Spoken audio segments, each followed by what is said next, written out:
مدارس منارات تبوك النموذجية الأهلية. بناء الشخصية هدفنا.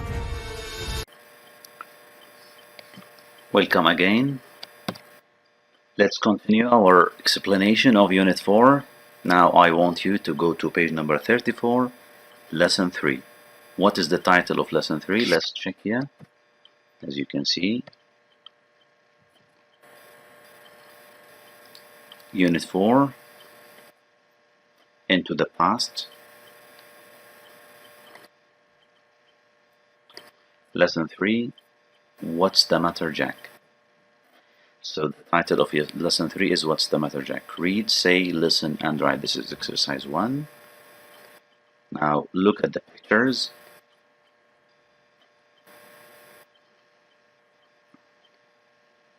See the pictures? Look. Here, I think we can see a doctor holding the thermometer. And here the nurse holding some medicine. This is Jack, and this is his mother. Again Jack, and this is the doctor. I want you to read, try to read the conversations. There are short conversations under each picture. I want you to read them carefully and try to put them in the correct order. Yes, try. Now you have to stop this video and try. But because of short of time, I will tell you the answer. But you have to get used to start or to follow my instructions, to stop the video, look at your books and try to do the exercises, and then you can check your answers after I correct them. Okay? So let's see here. Where's Jack? He is at the doctor's. What can you see in the who can you see in the picture? We can see Jack, a doctor, and a nurse, of course. In this photo also we have Jack's mother.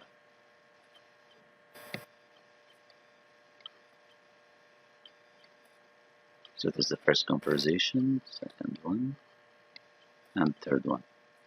And of course, if you can notice that this conversation is the first one. The doctor said, "What's the matter, Jack?" Jack said, "I don't feel very well, doctor. I have a headache." Doctor said, "Let me take your temperature." And this is number one, of course. Number two, the doctor said, "Oh dear, yes, you have a temperature. It's 38 degrees. You can't go to school today or tomorrow." Jack said, "Okay, doctor."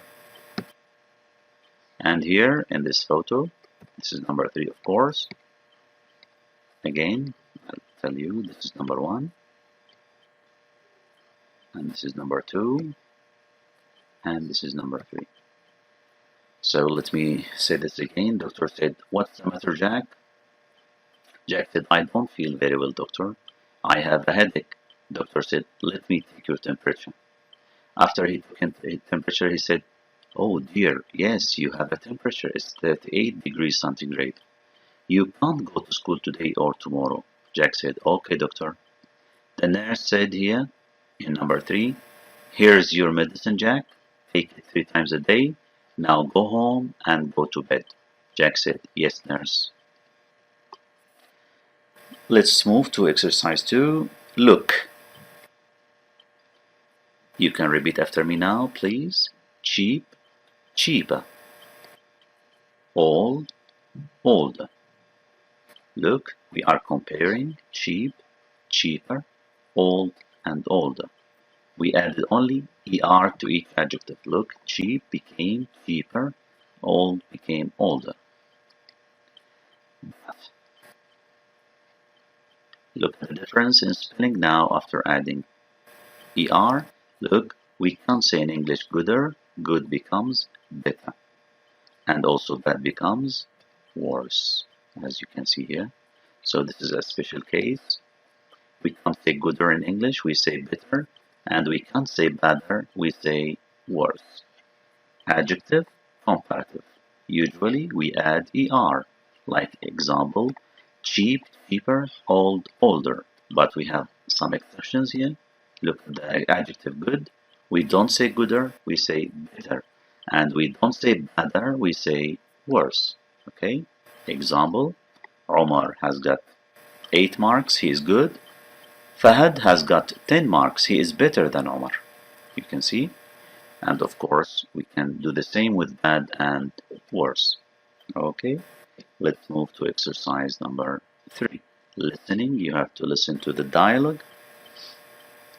Okay, and you have a question here. Jack wants to go to school. No, he doesn't, of course. It seems that he has something to do at school, or he wants to enjoy playing with video games. Now we have also another exercise. Are these sentences true or false? Correct the false sentences. Number 1, I want you to read it carefully. Jack feels worse today. Is that true or false? False. Jack feels better today. You know better, good, better. He feels better today. Number 2, Jack can't go back to school tomorrow. Jack can't go back to school tomorrow. False. Jack can go back to school tomorrow. Look at the difference. Can't, can. Can't, can. Sentence number 3. He doesn't want to go back to school. He doesn't want to go back to school. True. That's true. Maybe he has something difficult, an exam, or he might want to enjoy playing video games. Let's move to page number 35, exercise 4. Look at the pictures. Look at the picture here. Who can you see? Of course, this is Mr. Norris. We have Jack and Charlie, right? Let's see. Mr. Norris, Jack, and Charlie. Okay. We have a short conversation here between Mr. Norris and Jack and Charlie. Mr. Norris said, "Hello, Jack. Where were you yesterday?" Jack said, "Sorry, Mr. Norris, I was ill. I had a headache and a temperature. I stayed at home."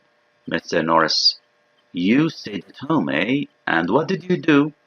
Jack said, mumbled, "Well, I watched TV. There was a really interesting program." "What was it about, Jack?" Charlie asked him. "It was about a Moroccan man. His name was Ibn Battuta. Look, I discovered this on the internet." And here, again to the question, what did Jack do at home? He watched TV. Who was the program about? It was about Ibn Battuta. And of course, I think you have heard about him. Ibn Battuta is a great traveler, a very well-known traveler who went all over the world, and he wrote about this and told his stories. Some people, of course, believed his stories. Some people didn't believe his stories. Some people thought that he exaggerated. Some people say that he lied a lot. We are not sure, but actually there is this man. His name is Ibn Battuta, and I want you now to read this paragraph, this article, this text about Ibn Battuta carefully, and try to do the following exercises. Look at the photo. This is the photo of Ibn Battuta. Read about him. Who was Ibn Battuta? Let me read to you, and I want you to stop the video and try to read yourselves, trying to guess the meaning of the new words, please, okay? Yes. Ibn Battuta was born in Morocco in 1304. In 1325, he traveled on Hajj to Mecca, and he didn't stop traveling for the next 30 years. He started from Tanja, and after Mecca, he traveled all over the Islamic world. He visited Saudi Arabia, Egypt, Turkey, Iran, Iraq, and Afghanistan. Then he continued to India. In Delhi, the Sultan Muhammad Tughlaq asked him to go to China, where he visited Shanghai and Beijing. He returned to Morocco after 25 years. Did he stop traveling? No, he didn't. After only a few days, he departed for Spain, which was a Muslim country. He stayed in the city of Granada and then returned to Morocco. He then traveled to Africa, to Mali, and then explored the river Niger. Finally, he died in Morocco, in Fez. This is a city in Morocco, in about 1370. In his life, Ibn Battuta traveled 117,000 kilometers. Let's do the exercises. Question number 1. Yeah, we have 4 questions in exercise 5. Read, say, and write. Question number 1. Yes, I want you to read it. What year did he stop traveling? In 1355. That's 1325 plus 30 years. Question 2. Who was Muhammad Tughlaq? He was the Sultan of Delhi. And question number 3. Yes, did he visit Europe? What's your answer? Of course, yes, he did. That was Spain. Question number 4. Where is Granada? Again, Granada is in Al-Andalus in Spain. And question number 5. Sorry, exercise B. Complete the table. We have a table about date and what happened. For example, look here. In 1304, what happened? Ibn Battuta was born. Okay. When did he travel to Mecca? When? In 1325. That was when he was 21 years old. What happened in 1350? He returned to Morocco. Of course, returned, رجع إلى المغرب. Yes. What happened in 1370? Ibn Battuta died. He died, unfortunately. I hope you enjoyed this lesson. And don't forget to go to page number 118, 119 and do all the exercises as homework. Thank you for listening and I hope you enjoyed and benefited from this video. Thank you very much for listening.